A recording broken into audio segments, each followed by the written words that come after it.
Estas técnicas serológicas se fundamentan en la detección de interacción antígeno-anticuerpo de forma in vitro. El día de hoy nos centraremos en las pruebas de unión secundaria, las cuales se basan en la determinación de los cambios físicos de cuando se forma un complejo de antígeno-anticuerpo. En otros términos, las pruebas de unión secundaria son aquellas en las cuales la reacción antígeno-anticuerpo da lugar a un cambio visible, lo cual permite una lectura visual macroscópica. Las ventajas de las reacciones de interacciones secundarias desde el punto de vista de su utilidad en el laboratorio es que son muy sencillas de realizar, no requiere de ningún equipamiento para su lectura y son rápidas y fáciles de implementar. Sin embargo, las reacciones de interacciones secundarias presentan una menor sensibilidad que las reacciones de interacción primarias, tales como ELISA e inmunofluorescencia indirecta. Este tipo de pruebas serológicas incluyen las tres técnicas explicadas a continuación: aglutinación, precipitación y fijación del complemento. La aglutinación se basa en una técnica donde el antígeno siempre se encuentra en suspensión, pues se trata de partículas pequeñas las cuales requieren ciertos componentes para que este proceso funcione. Sus componentes son antígeno en suspensión, sistema buffer y la dilución de anticuerpos. El mecanismo de esta reacción es simple. Presenta dos metodologías, directa o indirecta. Si en un sistema buffer, usualmente solución salina, se coloca una apropiada dilución de un suero que contenga anticuerpos específicos contra determinado grupo antigénico, las moléculas de anticuerpos reaccionan con la partícula del antígeno y actúan como puente produciendo grumos fácilmente visibles. Para esto se puede emplear dos tipos de partícula: los glóbulos rojos humanos o de alguna especie animal y partículas de látex, ya que a estas se las puede adherir proteínas, polisacáridos, ácidos nucleicos y hormonas, produciendo varios tipos de antígenos que son importantes para la lectura de los resultados. Las técnicas de aglutinación son muy versátiles y se han podido modificar para permitir la investigación de anticuerpos contra grupos antígenos que pueden ser solubles y por lo tanto no darían una manifestación visible de aglutinación. Sin embargo, muchas de esas sustancias pueden adherirse por manipulación química sobre partículas inertes. El reactivo reacciona con un suero que contenga anticuerpos contra los grupos adheridos a la partícula, presentando el fenómeno visible de aglutinación. Se llama aglutinación pasiva si la partícula usada es un glóbulo rojo, hemoaglutinación pasiva. Si la partícula es de látex, la reacción recibe el nombre de aglutinación de látex. Las técnicas directas de aglutinación son ampliamente utilizadas en bacteriología para la identificación serológica de los microorganismos. Las técnicas indirectas de aglutinación, por otra parte, han sido ampliamente utilizadas como recurso de diagnóstico en entidades como las fiebres entéricas, fiebre tifoidea y fiebre paratifoidea, tifus y brucelosis. Ahora hablaremos de la precipitación. Las pruebas de precipitación constituyen una de las pruebas secundarias más versátiles. La característica fundamental de la misma es que el antígeno estará siempre en dilución en una solución o precipitador que va a trabajar uniéndose al anticuerpo formando precipitados de antígeno-anticuerpo. Entonces, ¿cómo se realiza? Se coloca un antisuero o solución con anticuerpos dentro de un tubo de ensayo. Luego se agregará el antígeno en solución de forma progresiva y a medida que la dilución de los antígenos fluye de forma descendente, llegará a una única zona en que las concentraciones tanto del antígeno como del anticuerpo son óptimas, produciéndose una precipitación claramente visible en el llamado anillo de precipitación o zona de equivalencia. La unión antígeno-anticuerpo precipita de forma visible y permite reconocer la presencia de anticuerpos específicos que estemos buscando.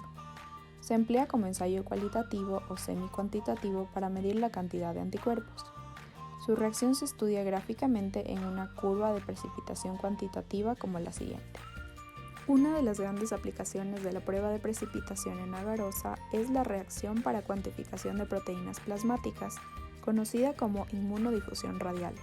Aquí ocurre que, diluyendo un anticuerpo en agarosa y colocando una mezcla de antígenos en un orificio, la difusión será en forma radial, dando un claro anillo de precipitación alrededor del orificio.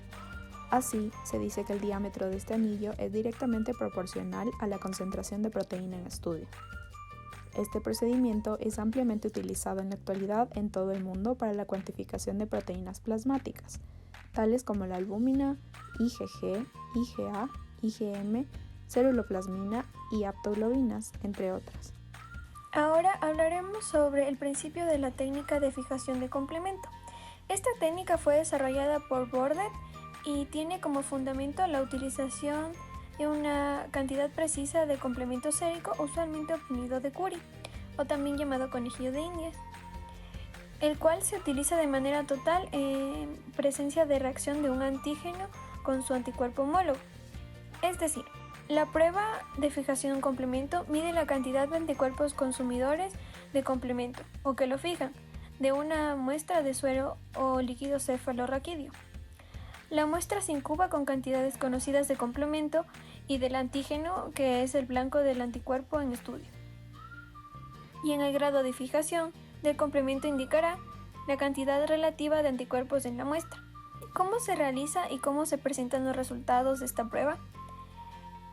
Esta prueba se divide en dos fases. La primera fase, un anticuerpo reacciona con el antígeno. La segunda fase o sistema indicador que Bordet utilizó fue una suspensión de glóbulos rojos de carnero sensibilizados con un anticuerpo antiglóbulo rojo, los cuales producen la hemólisis de glóbulo rojo, dando un fenómeno claramente visible. En esta forma, si en la primera fase de la reacción el complemento es utilizado, en la segunda fase ya no habrá complemento y el fenómeno hemolítico no ocurrirá. Por el contrario, si en la primera fase el complemento no se utiliza, porque no hay reacción de antígeno-anticuerpo, el complemento queda libre y se utilizará en la segunda fase, dando un fenómeno visible de hemólisis. Entonces, el procedimiento para realizar la técnica comienza con el control de los reactivos y después la temperatura y los tiempos de incubación son factores que deberán controlarse cuidadosamente.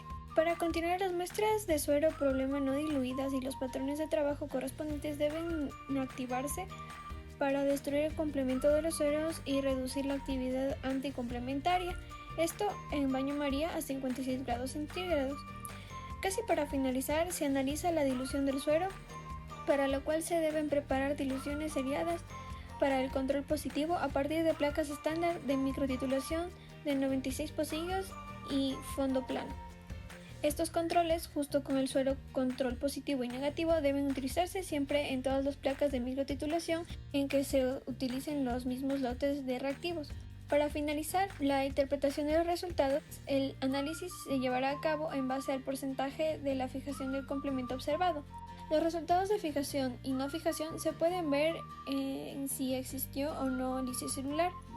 Cuando existe un 100% de fijación, no existe lisis celular, por lo tanto el resultado se asumirá como positivo. Y cuando no hay fijación, sí existe lisis celular, por lo que el resultado se leerá como negativo. Su alta especificidad y sensibilidad la convierte en un excelente recurso como diagnóstico para enfermedades como sífilis o como prueba cuantitativa para el diagnóstico de infecciones virales, parasitarias, bacterianas y micóticas. Gracias a ello se han generado algunas modificaciones de esta prueba en la que se puede determinar también la identificación de Mycoplasma micoides, el cual es responsable de la perineumonía contagiosa bovina. Adicionalmente, la prueba también sirve como diagnóstico serológico para la enfermedad de Chagas y otras enfermedades micóticas como histoplasmosis, que afecta a algunos órganos internos y entre estos los pulmones. Como conclusiones tenemos que el procesamiento de las muestras varía según el tipo de prueba que vaya a aplicarse. Además, el empleo de antígenos y anticuerpos séricos, serología, son fundamental para muchos ensayos inmunes de diagnóstico. Gracias a su notable especificidad en nuestra respuesta inmune, la relación entre antígeno y anticuerpo es importante, por ejemplo, en saber si el individuo ha desarrollado inmunidad para algún tipo de enfermedad. A pesar de esto, toca saber que toda metodología que es aplicada en un laboratorio presenta fortalezas y debilidades que las pueden limitar. Debido al anterior expuesto, es importante realizar otras pruebas después de estas para verificar los resultados obtenidos en caso de no ser 100% confiables.